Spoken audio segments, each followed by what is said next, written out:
Hello everyone and welcome back to another episode of this F125 Wheel of Chaos career mode. In the last episode, we had a bit of a forgetful weekend in Spain that started out with a terrible qualifying session. We ended up starting in the second last row of the grid.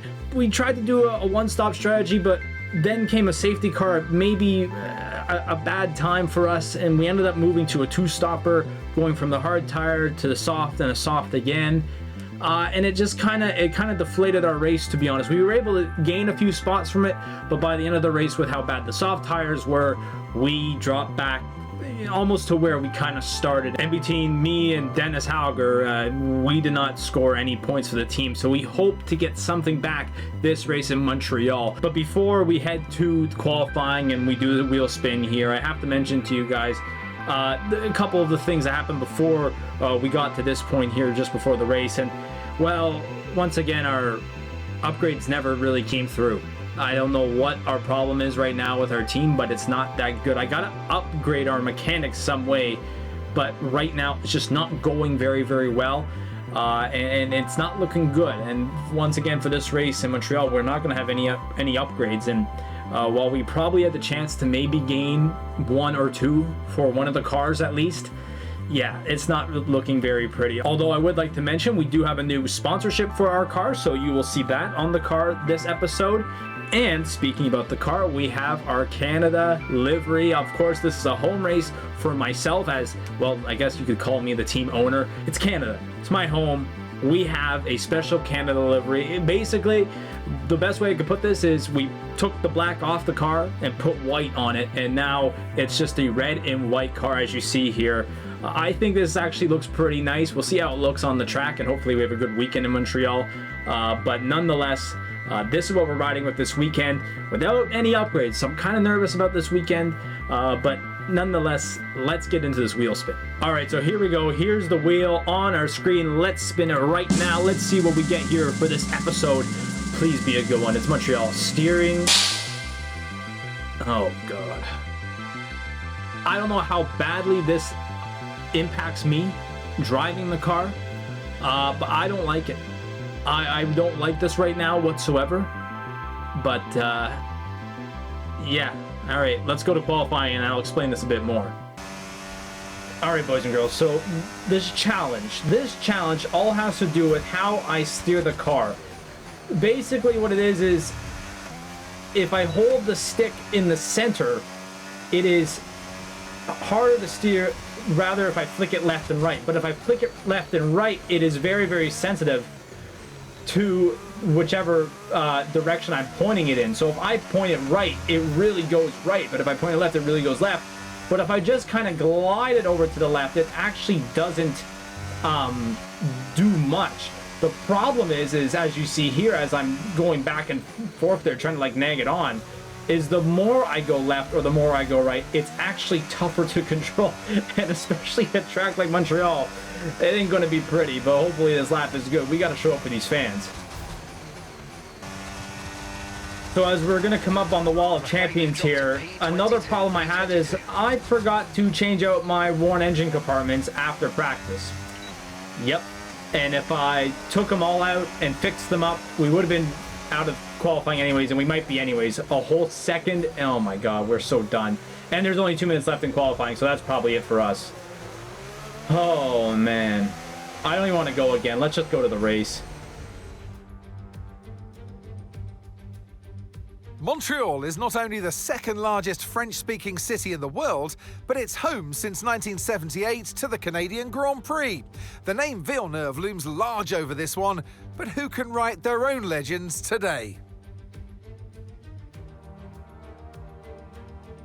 If you want flat-out racing, you've come to the right place this weekend, as it's full throttle for 59% of this 2.7-mile circuit, peaking at around 210 miles per hour going into the final chicane. But that speed requires discipline, and there are more than a few close walls here just waiting to punish drivers with a heavy right foot. So with the race not far away from starting, here's what today's grid rundown looks like. A fantastic effort from Charles Leclerc yesterday, and it's put him on pole. And Max Verstappen lines up alongside. Looking down the rest of the grid, we have Hamilton, Norris, Oscar Piastri, and Russell. Fernando Alonso, Tsunoda, Antonelli, and Carlos Sainz. Gasly, Ocon, Alex Albon, and Hülkenberg. Bortoletto, Stroll, Ollie Behrman, and Liam Lawson. Hadja, Fittipaldi, Colapinto, and Dennis Hauger rounds off the grid. Now it's almost time for lights out, so let's go down to the track. And joining me in the commentary box this afternoon, the First Lady of World Motorsports, Naomi Schiff. Oh, Canada. Oh, Canada. What a track this is, and what a challenge for the drivers this weekend. Long straights, heavy braking zones, and a very green surface to start with. This happens to be one of the drivers' favourites. It is a low downforce circuit that is fast and flowing, but it is also demanding on the brakes. And be careful, because let's not forget the wall of champions that catches out so many. Okay, back of the grid. It's not great, but let's make the most of it. Good luck. All right, ladies and gentlemen, we ended up taking a lot of penalties because of how our car was set up, and we were last place anyway, so I said, why the heck not take a couple penalties? As we're off here for the Canadian Grand Prix, we have decided to go with a medium hard setup, as we already are in the grass. We have gone with this setup because apparently it is faster than a hard medium, and our teammate Dennis Hauger is also on the hard tire. I don't know why I just did that move to go around the outside, whatever. I'm gonna try and go on the inside of Franco Colapinto here, push him off the track. Why not? I can't even turn. Like it's impossible to turn this car right now. This is incredible how we're gonna do this. But hopefully we're able to do some good stuff here in this race. Maybe make up a couple positions if we can. I don't know. I feel like this is gonna be a really tough Canadian Grand Prix with the status of our car and as well with this challenge. I'm gonna try and go up the inside here. This is my little special move. There we go. How about that? A bit on the grass. I mean, probably not legal, but you know what? We'll take it. And we lose out to Liam Lawson. Oh my God. The history he and I have, this is not going to be pretty, that's for sure. I'm going to save my battery as best I can. Push out Isaac Hadjar a bit. And come into this chicane. Oh. Barely nailed that. It's so hard to turn because, for one, our wheel spin. I might have to turn our diff down a bit just because of the fact that, you know, I don't want too much wheel spin, but maybe that's what I'll do. I'll turn the diff down, see how that goes. So we're really having trouble here with our tires because of how poor my steering is as I let Fittipaldi go through. Like, it's really tough to not do that because I'm whipping the car around basically. Like, no matter which way I turn, I'm whipping the car around, and it's not helping me whatsoever. Like, I can turn the car a little bit and it's okay, but the second I go full right, it's a mess. It's terrible, and I don't have traction at all on my cars. I don't want to pass Enzo here because he's definitely a faster car than me. So I'll let him, but like, I can't do this as we bump into the wall. So we've been told to come in now on lap 9. I think I had it set at lap 8 or something. I don't know, but they're saying my tires are degrading fast. I don't know what they mean by come in later, but anyways. Yeah, Enzo's almost gone from my picture. I don't have DRS, but Colapinto and Hadjar will behind me. I'm just going to try and keep him behind. I can't really do much. This race has, like that. This race has really kind of become a just try and survive for me. Because the second I flick it too much like that, I have issues like that, and it's really tough just to not throw this car into a wall. We're trailing the car ahead by 1.9 seconds. And the wheel spin doesn't help either because I'm so like dialed on trying to focus on this car as Colapinto's going to try and get around me. I'm going to try and fight him here. God, don't. Oh no. Well, what happened? Let me know you're okay. Oh my God. The worst possible DNF to have. I'm just trying to turn the corner and I lose my ground and I try and cut back and there's Franco and there goes my wheel and I'm out of the race. Oh my heavens, are you kidding me? Franco tries to go around me, and I try and protect it so well, and I end up outbraking him. But what happens is an issue I've had all race. I go too wide, and I lose my back wheels, and I go basically nose first into the wall, and that's the end of my race. Oh my heavens, I can't believe this. And it's just simple. It's the problem I dealt with for the entire first lap of this race, or for the entire couple laps of this race, was I just could not hold on to my car at all. I spun out and then just bang right into the wall, and it's not like I tried to stop or anything. I couldn't really do much, and I'm out of this race. And in the end, there was no Verstappen. Max Verstappen, he takes victory. Well, that's 2 race wins in a row for them. I think they'll be really happy with that. I mean, 1 race win is great, but to have 2, you know that you've got it. You're a little bit more comfortable in your skin. This is a great sign of maybe what's to come next.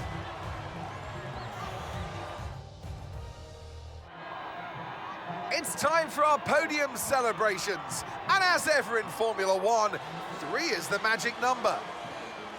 And for those that have missed the Dutch national anthem, fear not. It's back again, because Max Verstappen is back on the top step. So with all those laps that we missed, it is Max Verstappen who comes out on top yet again. I was going to mention it if we went another couple laps into this race, but the couple times I saw him on the mini-map, he was gone yet again, exactly like kind of how it was in Spain. Max Verstappen has just been dominant over the last 2 races, and even if you want to count the Monaco race as well, dominant as well. So Max Verstappen, is he going to be in line for the World Championship coming up? If he keeps this pace, he definitely will be. But on our end, I mean, what a horrible, horrible, horrible way to end the weekend. I mean, it all started, what a horrible weekend it was overall. You know, you could kind of say, I didn't show it, but the practice sessions went really well. And then we got to qualifying, and I realized I made my mistake by not switching out the engine parts. We got only 1 lap in, and it was a horrible, horrible lap.